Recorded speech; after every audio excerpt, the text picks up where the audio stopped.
Bueno, hace exactamente 100 años se estrenó una de las películas más influyentes en la historia del cine. Hablamos de Nosferatu, Sinfonía del Horror, una película basada libremente, porque no tenían los derechos, en Drácula de Bram Stoker, y que es la película madre de todas las películas de vampiros. Una película que ha sido absolutamente referencial, una película que a mí particularmente me sigue dando miedo, porque es notable, y que además presentó al mundo al que fue considerado hasta su muerte, lamentablemente muy temprana, uno de los mejores directores de la época del cine mudo.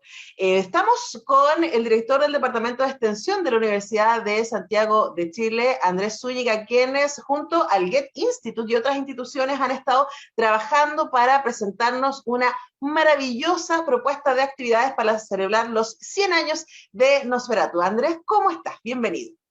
Muchas gracias, Antonella. Muchas gracias por la invitación. Bueno, por supuesto, aquí invitación full cinéfila. Yo debo reconocer que Murnau es uno de mis directores favoritos de la época muda, y que poder ver Nosferatu, conversar sobre ella y tener este par de funciones, además que ustedes están invitando musicalizadas en vivo, va a ser realmente notable. Partemos por el origen. ¿Por qué les pareció importante no solamente hacer una actividad, sino una serie de actividades como las que están invitando desde USACH para esta semana? Bueno, como tú lo comentabas muy claramente en tu introducción, Nosferatu y Murnau no son solamente tesoro de quienes les gusta el cine de horror o el cine fantástico, sino que son patrimonio mundial cuando el cine aún no era tan considerado o todavía para algunos no merecía el título de arte mayor. Entonces, en el fondo yo creo que películas como Nosferatu, el cine de Murnau ayudó a que eso se consolidara.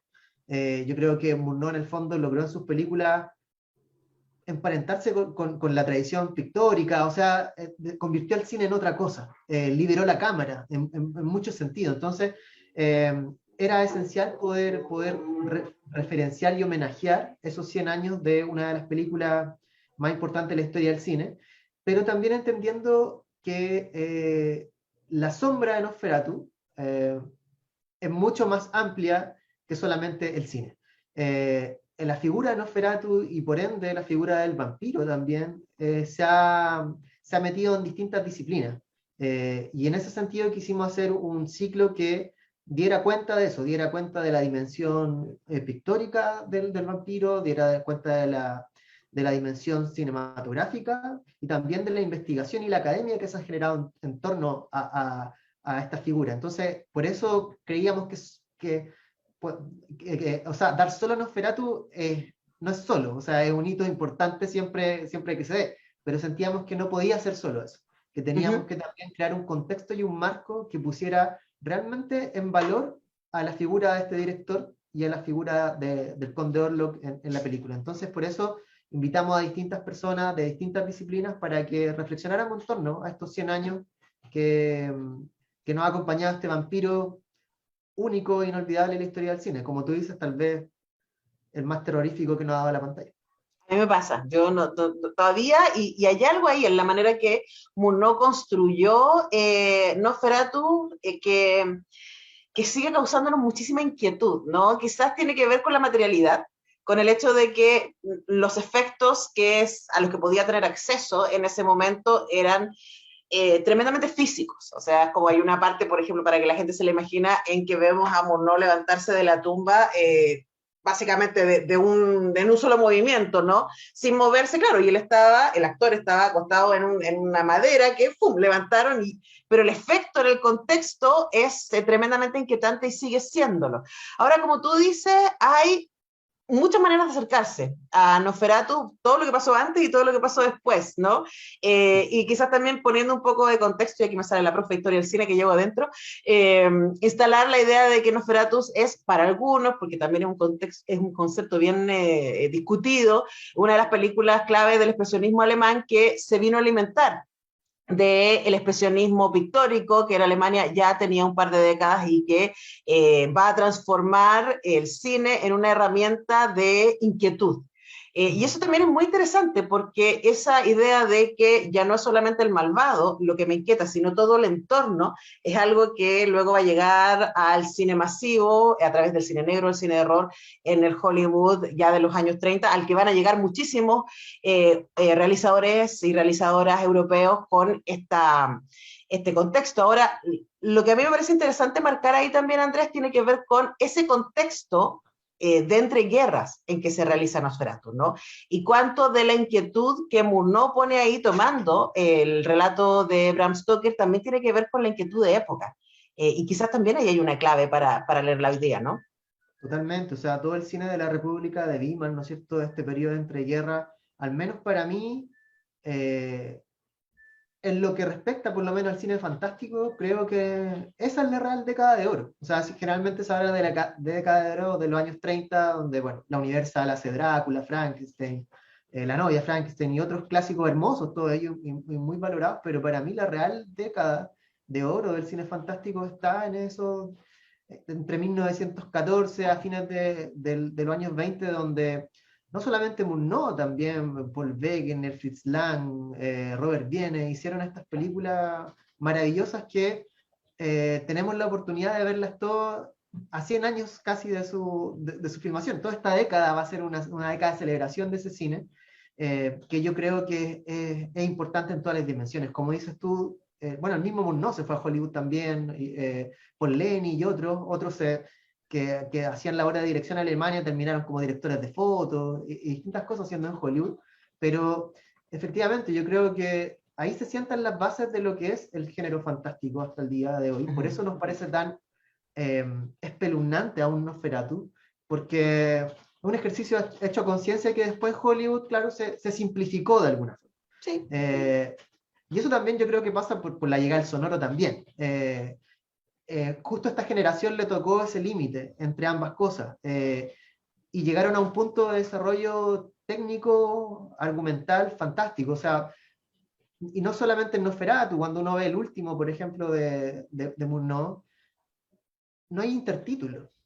La palabra no era necesaria. Hay un par de traducciones que son como de prensa, digamos, de los titulares, pero no era necesario el diálogo, no era necesaria la palabra para llegar a entender y dejarse llevar por esa cámara que en el fondo toda esta generación logró eh, darle, visibilizarla de una forma que nadie lo había hecho hasta el momento. Entonces, ese contexto, yo creo que como tú dices, es esencial para entender este cine, que que no solamente lo decimos acá en esta conversación, o sea, por ejemplo, cuando Herzog acomete la titánica tarea de hacer un remake de Nosferatu, él dice que lo hace porque en el fondo necesita conectarse con su genuina generación de antecesores, que son los cineastas de la República de Weimar. Porque claro, después Alemania se suma en el nazismo, toda esa generación de directores o emigró, o murió, o estuvo a la orden del nazismo precisamente haciendo otro tipo de cine completamente distinto, perdiendo su visión, su punto de vista de alguna forma.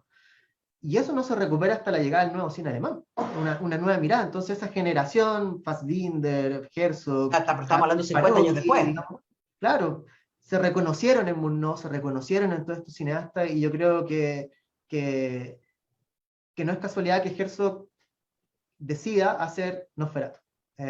Podría haber hecho cualquiera, o podría haber tomado cualquier otro director, pero no, decidió esa película porque encontraba que era la película más representativa de la historia del cine alemán. Eh, y que nosotros acá a la distancia podemos no, absolutamente estar desconectados de esa emocionalidad germana o de nación alemana, porque en el fondo tan importante es que para Herzog, que es lo más esencial de la historia de su país, y para nosotros que estamos acá, es como lo más importante casi de la cinematografía mundial. O sea, así de grande es la figura y la sombra de estos mitos, porque Murnau también de alguna forma se volvió mitológico por su temprana muerte, pero el mito del vampiro nos acompaña en la historia del arte hasta el día de hoy y probablemente no se vaya nunca, porque es como un relato, es un relato atávico del ser Sí. humano de alguna forma.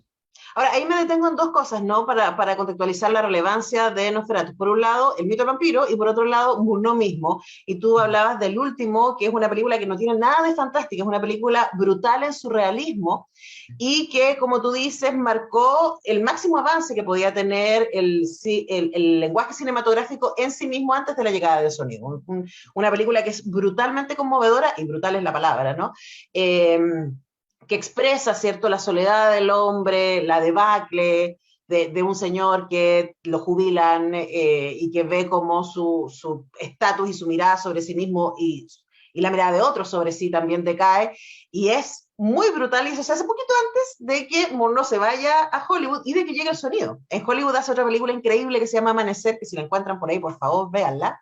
Y después hace Tabú, que va a ser su última película, que es su entrada al documental.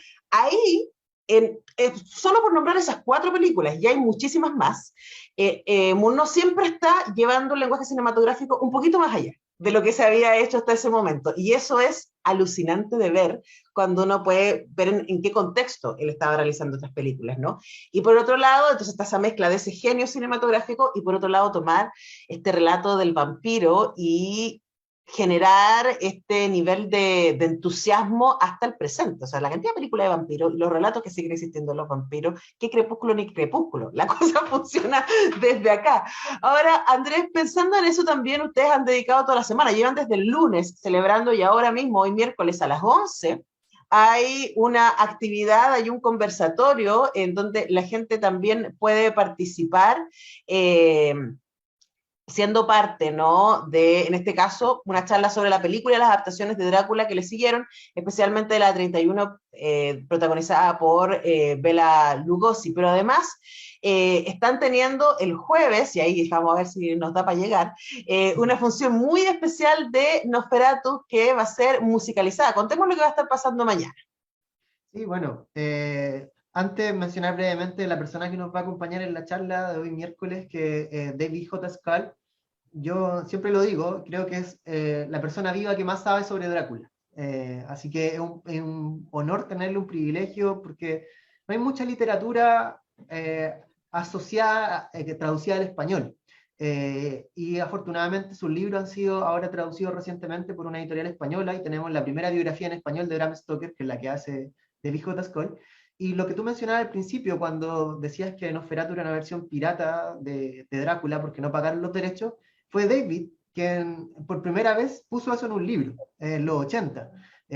Así que él que estuvo, que en el fondo responsable de muchas de las cosas que hoy día hablamos sobre Drácula y sobre cómo llegó al cine, fueron en base a su investigación. Así que va a ser un privilegio tenerlo. Ahora, Y espérate, eso es ahora, hoy miércoles a las 11, sí, ¿es a las 11. virtual? ¿Podemos conectarnos o hay que ir? Presencial. Está Es David acá presencial. en Chile. Sí. Va a ser presencial en Sala Estación, en la Universidad de Santiago de Chile. Él va a estar acá conversando presencial, porque quisimos hacerlo de esa forma. Así que la gente que Porque ande por tenía ahí, por muchas Estación ganas de venir a Central, Chile. vaya ahora ya, pero también va a estar a las 18 firmando libros Sí, en nueva librería de la USACH. sí, del sello editorial de la USACH. Va a estar ahí en el centro, en el barrio Las Tarrias, y van a poder, todas las personas que tengan sus libros o que quieran comprar sus libros, porque también van a estar a la venta, pueden ahí tener un encuentro con él. Y lo del jueves va a ser, digamos, tal vez el evento principal de la semana, que es ver 100 años después Nosferatu, gracias a la gestión que hizo el Goethe Institute, que nos colaboró con los derechos, y tenemos una versión restauradísima de Nosferatu, tal vez la mejor que hay hasta la fecha, hecha por la Fundación Murnau. Y va a ser, en el fondo, una función que va a homenajear a una forma de ver películas que era la original, porque uno habla del cine mudo y uno piensa en la ausencia total del sonido, y en realidad el cine mudo no fue nunca mudo, no fue silente, o sea, era acompañado con música en vivo, así como tampoco era en blanco y negro, también eran en colores, muchas de ellas, y de hecho Nosferatu lo es una película que está coloreada, y es una película que desde un inicio fue pensada para ser interpretada con música en vivo. Entonces, quisimos repetir ese gesto, pero no repitiendo un soundtrack que ya se hubiera presentado antes, sino encargar un soundtrack desde Chile, aportando a la celebración de los 100 años de Nosferatu, y para eso confiamos en el genio de una banda de larga trayectoria de los circuitos independientes locales, que es A Full Cosmic Sound, que, que yo creo que dialoga muy bien con algunas bandas sonoras clásicas de Nosferatu, como que escalan toda esta herencia elemental, electrónica, que aún de alguna forma sintetizada, que van a participar incluso instrumentos propios de causas de país. Entonces vamos a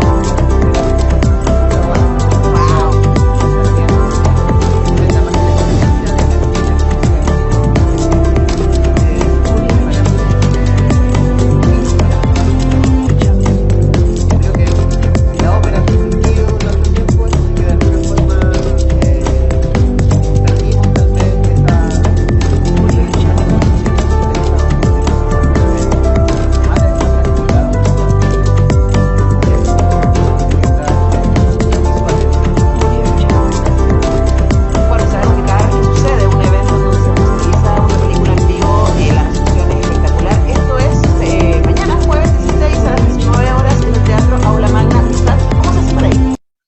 Hay que inscribirse, pueden meterse en las redes sociales, busquen Extensión USACH, los formularios están abiertos, aún tenemos cupos.